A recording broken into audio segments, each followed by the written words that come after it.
짧게 기도하고 말씀 전하겠습니다. 사랑의 주님, 오늘도 말씀을 들으러 온 청년들이 있습니다. 이 청년들 마음 가운데 정말 주님의 은혜가 흘러넘쳐 그 주님의 은혜로 말미암아 위로받고 다시 한번 힘입어 나아가게 하여 주시옵소서. 또 연약한 자 말씀을 전합니다. 내가 전하는 것이 아니라 주님이 주시는 말씀으로 능력으로 전하여 청년들이 들을 때마다 그 말씀의 역사가 일어나게 하여 주시옵소서. 또 그 말씀으로 나아갈 때 제3의 건세 누구에게 있는가를 깨닫고 그 주님만을 바라보고 나아가는 우리 모두가 되게 하여 주시옵소서. 사랑이 많으신 예수님의 이름으로 기도드립니다. 아멘. 제3의 건세 누구에게 있는가 라는 제목으로 오늘 말씀을 전하려고 합니다. 우리는 누구나 죄인입니다. 그쵸? 우리가 죄인임을 알고 있습니다. 우리가 한국에 살면서 한국의 법을 지키고 살아가지만 주님의 자녀 됨으로써 죄인임을 인정하고 살아갑니다. 그러면 이 살아가고 있는데 용서받고 싶은 마음이 있을 것입니다. 무언가 잘못했으면 그 죄값에 따른 용서를 받기 원합니다. 그렇다면 과연 누가 우리의 죄를 용서할 수 있을까요? 오늘 누가복음 5장 12절에서 26절을 통해서 예수님께서 죄를 사하시는 유일한 분이시며 그분의 죄사함은 단순한 죄를 용서를 넘어서 새로운 삶을 선물하심을 함께 나누고자 합니다. 특히 이 말씀은 지난주에 이어서 예수님께서 제자로 부름을 받는 것에 대한 이야기를 이어가면서 예수의 죄사함의 권세와 믿음의 중요성에 대해서 강조하고 있습니다. 오늘 말씀을 통해 예수님의 죄사함의 은혜를 깊이 깨닫고 그분께 우리가 나아가 죄에서 해방되는 경험을 하도록 돕고자 오늘 이 말씀을 전하고자 합니다. 예수님을 따라 하나님 나라 백성으로 살아가도록 부르심을 받은 우리는 자기 중심적인 태도를 버려야 된다는 것입니다. 그리고 그 자기 중심적인 것을 내려놨으면 우리는 믿음으로 또 나아가야 됩니다. 종교적인 율법에 얽매여서 나가는 것이 아니라 내 기준, 내 생각, 내 뜻, 그 기준이 아닌 하나님이 주시는 그 말씀 안에서 기준으로 나아가야 된다는 것을 설명하고 있습니다. 저번 주 말씀은 제자를 부르신 사건과 제자들 중 12사도를 세우신 사건 사이의 일들을 그저 나열된 것이 아니라 예수님의 제자로 부름받은 이라는 하나의 주제와 긴밀하게 오늘 연결되어 있는 구절입니다. 누가는 예수님께 은혜를 받은 나병 환자와 중풍 병자를 등장시키면서 그와 반대로 은혜를 받지 못하는 사람들의 모습을 대조시키고 있습니다. 이 대조되는 것이 얼마나 큰지를 깨닫고 우리는 과연 은혜를 받는 자인지 은혜를 받지 못한 자인지를 고민해보고 은혜를 받을 수 있는 자로 나아가야 됩니다. 첫 번째는 자기 유익을 앞세우지 않는 자입니다. 나병 환자는 자신의 불결함을 인정하고 지금 예수님 앞에 나아갔습니다. 그때 당시 시대에 지금도 그렇지만 나병 환자는 불결한 존재였습니다. 아무도 다가가지 못하고 그 나병 환자라는 꼬리표 때문에 사람들 앞에 다가가지 못하며 너는 죄인이야. 그러니까 지금 너가 당하고 있는 고통으로 말미암아 너가 제사함 받기 위해 노력해야 돼 라는 인식이 너무 강했습니다. 그래서 너무나도 다가가기 싫고 불결한 존재였는데 지금 나병 환자는 자신의 불결함을 인정합니다. 우리 본문 12절 말씀을 같이 읽겠습니다. 예수께서 한 동네에 계실 때에 온몸에 나병 들린 사람이 있어 주여 원하시면 나를 깨끗게 하실 수 있나이다 하니. 아멘. 여기서 지금 나병 환자의 포인트가 있는데 여기서 원하시면 자기를 깨끗게 해달라고 말하고 있습니다. 지금 나를 깨끗게 해달라고 하는데 내가 원해서가 아니라 지금 상대방에게 원하시면 자기를 깨끗이 해주고 원하지 않으면은 그냥 내버려 두라는 의미가 있는 것입니다. 이 모든 것은 지금 주님의 주권 속에 있음을 고백하는 장면입니다. 나병 환자는 자신의 상태를 인정하고 예수님 앞에 나가 지금 나아가 도움을 간구하고 있는 것입니다. 이 모습에서 우리는 하나님 앞에 솔직해져야 된다는 것을 보여주고 있습니다. 우리의 약함, 때로는 우리가 삶을 살아가면서 나의 약함이 드러나는 게 두려울 때가 있습니다.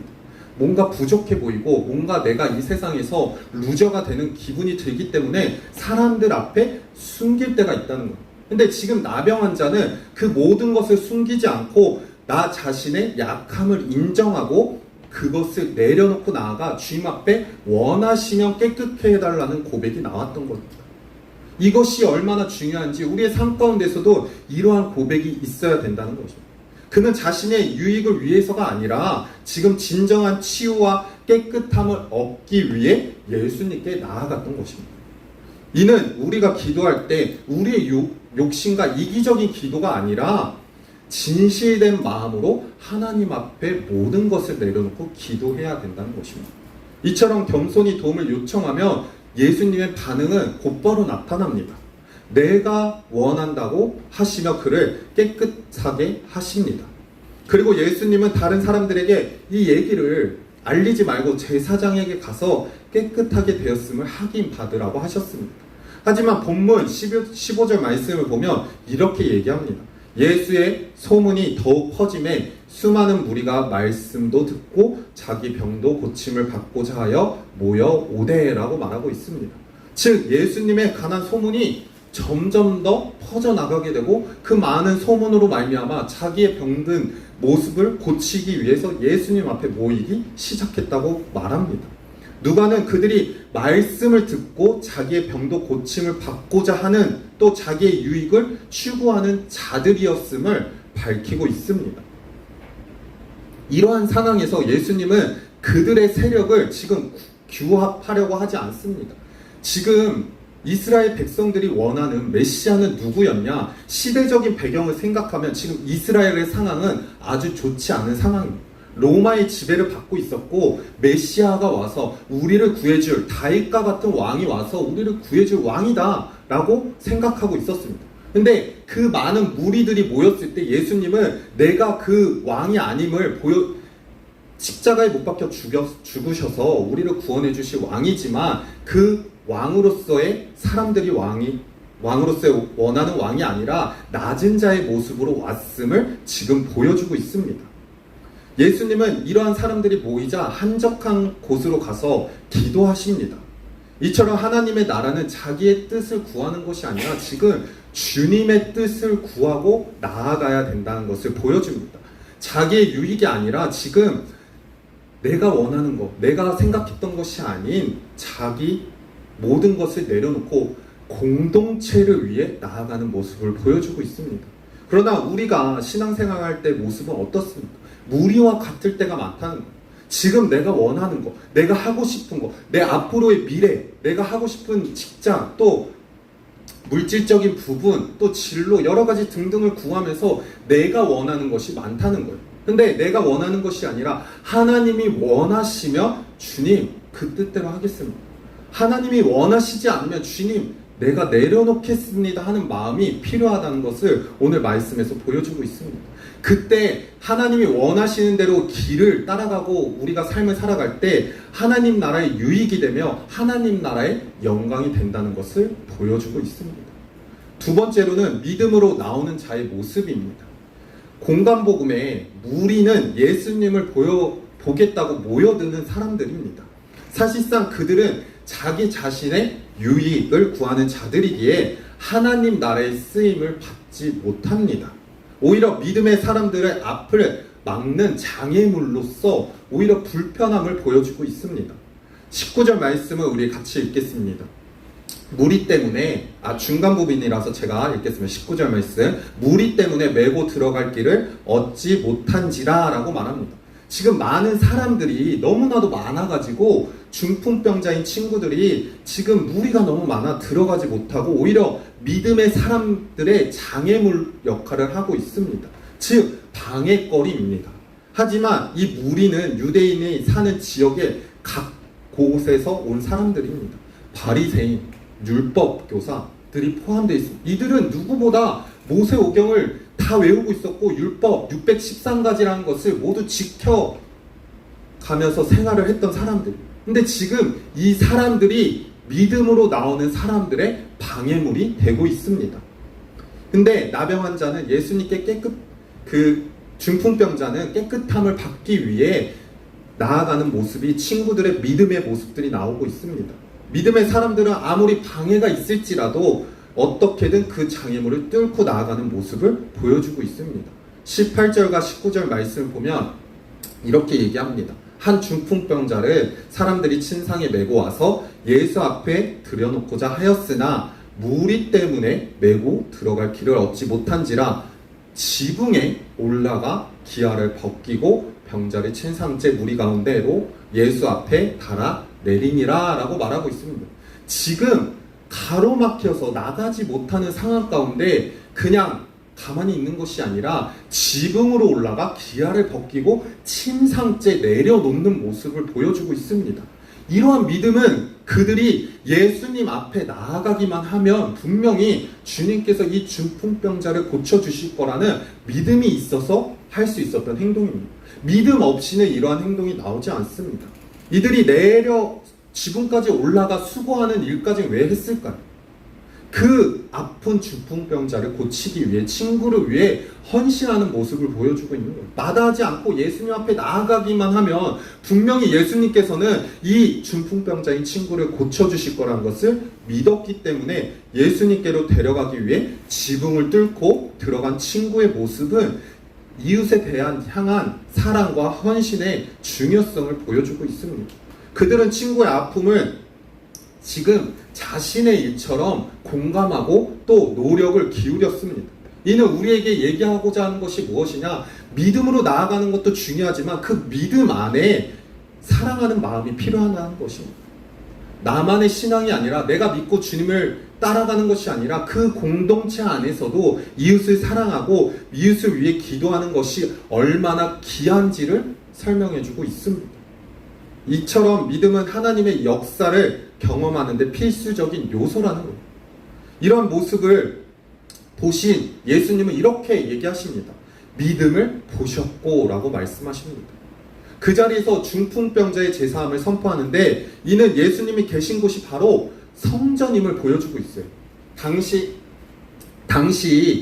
제사함을 받기 위해서는 제사장의 앞에 가서 또 성전에 가서 제사함을 받을 수 있었습니다. 근데 지금 예수님의 모습은 바리새인들과 율법 교사들이 봤을 때 이해되지 않는 모습이라는 거예요. 왜냐? 지금 일반 가정집에 모여서 그 제사함을 보여주고 있고 그 제사함으로 말미암아 바리새인들은 이해하지 못했다는 거예요. 왜냐? 그들이 봤던 말씀에서는 성전에서 제사장만이 오히려 제사함을 할 수 있고 그 제사함으로 말미암아 깨끗함을 받을 수 있는데 예수의 모습은 신성 모독임을 보여주고 있습니다. 그들이 느낄 때. 근데 예수님은 그들에게 그렇지 않다고 얘기하고 있습니다.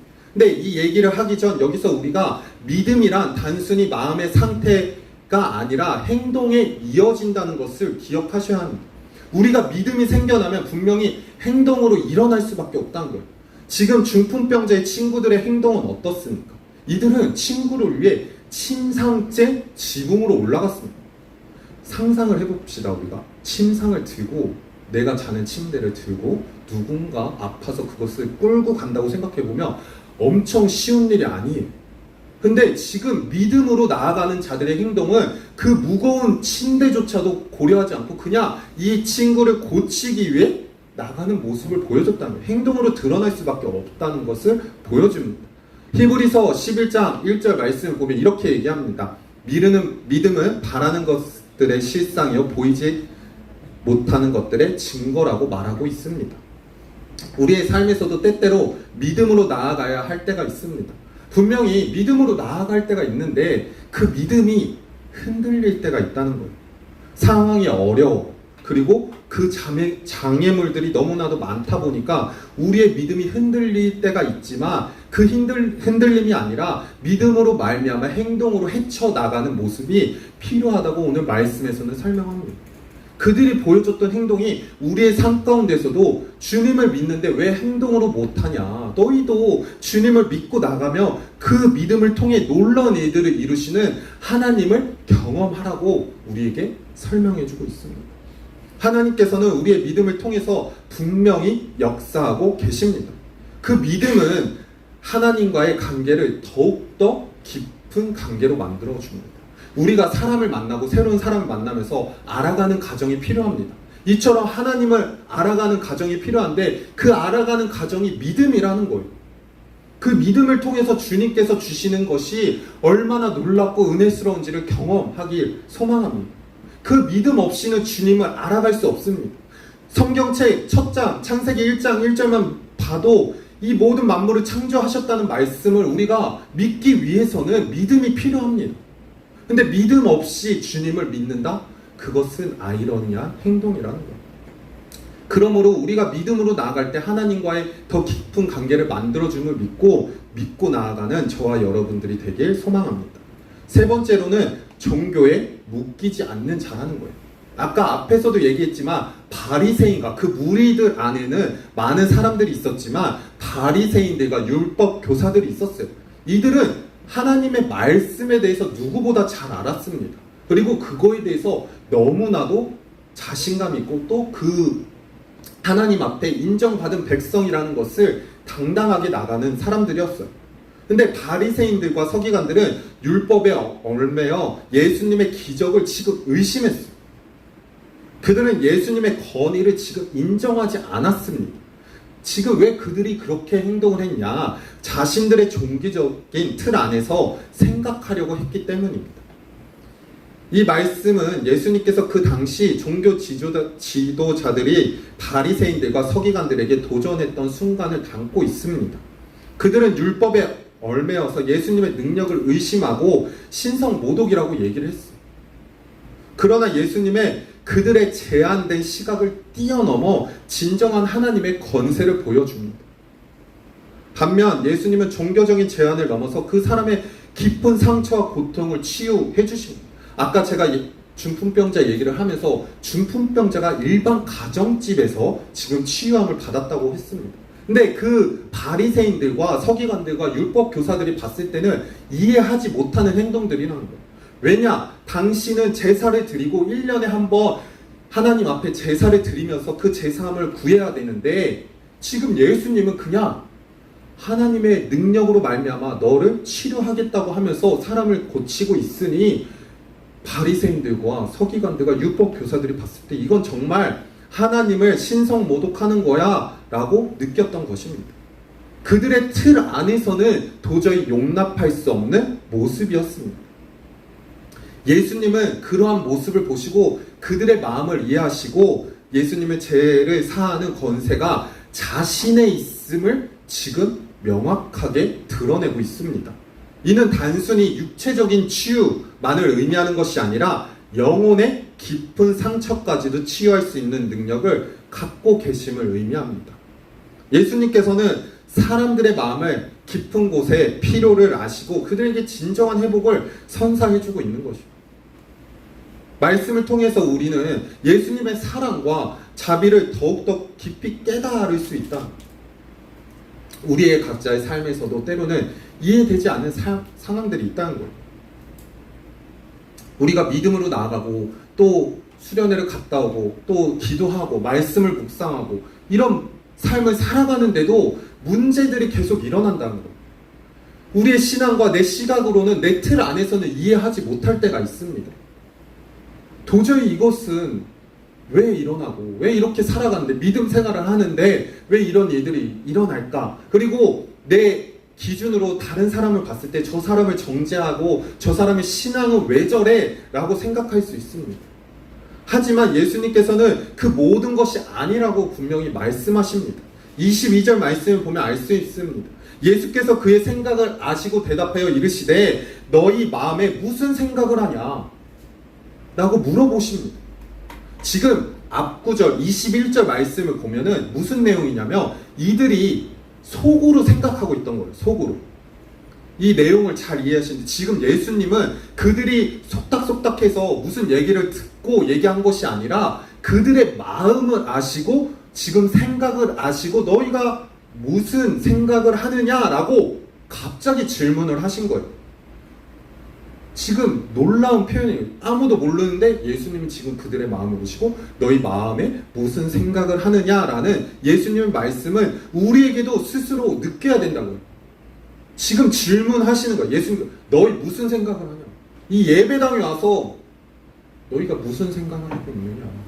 말씀을 당연히 잘 듣고 나아가는 자들도 있지만 너희 마음 가운데 지금 아직도 의심하고 아직도 하나님의 말씀을 믿지 못하는 자들이 있지 않느냐라고 질문을 오히려 하시는 거예요. 그 말씀 안에. 요한복음 14장 1절 말씀에서는 이렇게 얘기합니다. 너희 마음에 근심하지 말고 하나님을 믿으니 또 나를 믿으라 라고 말씀하십니다. 이 말씀처럼 우리 마음 가운데 주님의 말씀이 믿어지지 않고 의심이 되고 근심이 있을 때 하나님께 믿음을 두고 주님께 나아가는 자가 되어야 된다는 것을 설명합니다. 오늘 말씀을 통해서 제4함의 권세 누구에게 있는가? 그것이 바로 주 예수 그리스도 앞에 있는 것을 우리는 수도 없이 들었습니다.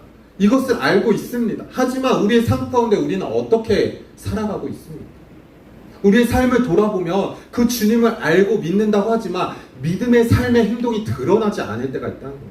그리고 오늘 본문에 나온 그 바리새인과 서기관들과 율법 교사의 모습이 있지 않는가를 고민해 보셔야 돼요. 그들은 자기들만의 틀에 박혀서 예수님을 정죄하고 예수님을 십자가에 못 박혀 죽어야 된다고 고백했던 자들이에요. 근데 그들은 누구보다 하나님의 말씀을 잘 알고 있던 사람들. 이러한 모습이 누구에게 제일 나타나면 안 되냐? 지금 살아가는 시대 속에 바로 저예요. 교역자예요. 목사나 강도사나 전도사가 이런 사람이 되지 않도록 노력해야 된다. 왜냐? 누구보다 거룩해 보이기 때문이에요. 그러면은 청년들이나 성도님들에 기도 안 하셨어요? 기도하셔야죠. 그러니까 그런 일이 일어나죠. 말씀 묵상 안 하셨구나. 그러니까 그런 이런 얘기를 하는 순간 상처가 되고 문제가 된다는 거예요. 근데 이러한 행동을 했던 사람들이 바로 바리새인들이라 율법교사들. 근데 이 교역자뿐만 아니라 우리 공동체 안에서도 내 기준으로 내 생각으로 저 사람은 왜 저래? 왜 저 사람은 저렇게 신앙생활해? 이런 기준으로 판단해서는 안 된다는 거예요. 내 기준으로 생각했을 때 잘못된 것 같지만 결국 제3의 권세는 누구에게 있냐? 주 예수 그리스도 앞에 있다는 거예요. 이것이 우리의 삶에 적용함으로써 결국 나도 똑같은 죄인이고 나도 제사함을 받기 위해서는 예수 그리스도 앞에 나아가 제사함을 받아야 된다는 것을 잊어서는 안 됩니다. 오늘 본문을 통해서 우리는 하나님 나라에 합당한 자의 중심적인 태도를 알아보려고 했습니다. 앞에 나왔던 나병 환자의 모습처럼, 중풍병자의 모습처럼, 그 데려온 친구들의 모습처럼 이러한 삶이 우리에게도 필요하다는 것입니다. 때로는 어려울 수도 있습니다. 내 모든 것을 내려놓고 내 것을 내려놓는다는 것이 얼마나 힘듭니까? 그것을 내려놓는 것이 힘들지만 주님 앞에 모든 것을 내려놓고 나아갔을 때 주님은 기뻐하시며 내가 원한다. 내가 너를 원했었다. 그래, 이러한 모습을 원했다. 앞으로 나와 믿음으로 나아가. 너가 제사함을 받고 나와 함께 나가길 원한다고 주님께서는 항상 부르십니다. 이러한 신앙생활을 하며 나아가는 저와 여러분들이 되길 소망합니다. 우리의 삶을 변화시키고 풍성하게 해주실 분은 오직 예수 그리스도 뿐이라는 거예요. 그 예수님의 말씀에 반응하고 그 말씀대로 살아가기 위해 노력하는 저와 여러분들이 되길 소망합니다. 그때 우리는 예수님을 따라 하나님 나라의 백성으로 살아가도록 부르심을 받았다는 거예요. 이 많은 복음서에서 말하는 얘기들 중에서 많은 무리들이 되는 것이 아니라 예수님의 부르심에 제자된 삶을 살아가는 저와 여러분들이 되게 소망해요. 참 쉽지 않음을 알고 있습니다. 하지만 그 삶 속에서 예수님의 부르심을 받아 살아갈 때 정말 내 모든 것, 부족한 것 인정하고 연약함을 인정하고 주님 앞에 맡기며 나아갈 때 또 믿음으로 나아가는 자로 나아갈 때 그 주님이 주시는 놀라우신 은혜를 경험하고 나아가는 저와 여러분들이 되길 소망합니다. 우리 같이 찬양